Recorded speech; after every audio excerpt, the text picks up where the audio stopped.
During King Charles III's recent visit to the United States, a remark by New York City Mayor Zohran Mamdani reignited one of history's most contested debates, the return of the Kohinoor.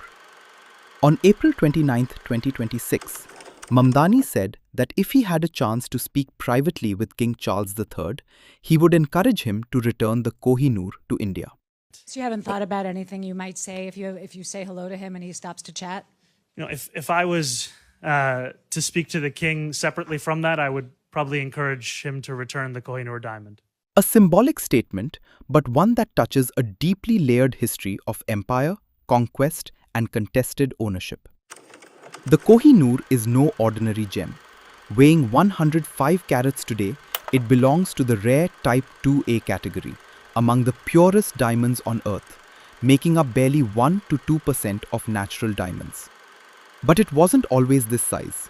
Originally 191 carats, it was recut in 1852 under Prince Albert's direction, losing nearly 43% of its weight to achieve the brilliance we see today. Yet, its value is not just geological, it is historical. The question remains, was the Kohinoor stolen? In 1849, after the annexation of Punjab, the British East India Company acquired the diamond through the Treaty of Lahore. The agreement required the gem to be surrendered to the British Crown. But here is the critical detail. The treaty was signed by Maharaja Duleep Singh, who was just 10 years old and under British control. Critics argue this was not diplomacy, it was coercion. The British position, however, has long been clear. The diamond was legally obtained under a formal treaty.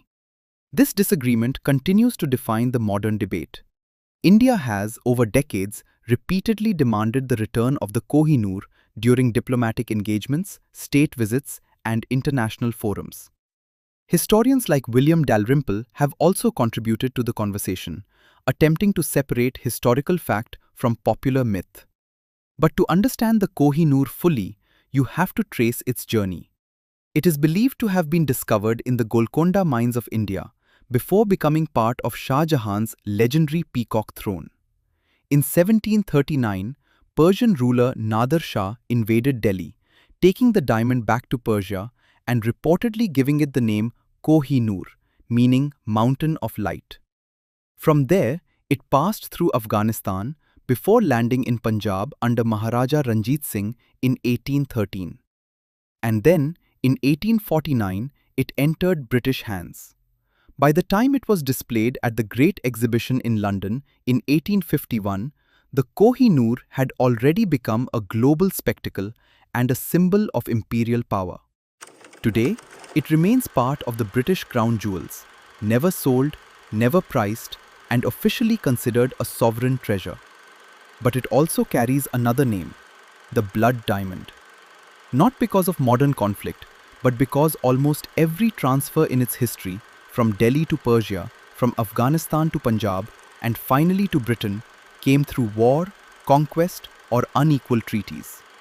And that is why, even today, a single statement like Mamdani's can revive a centuries-old question. Who does history belong to? And can it ever truly be returned?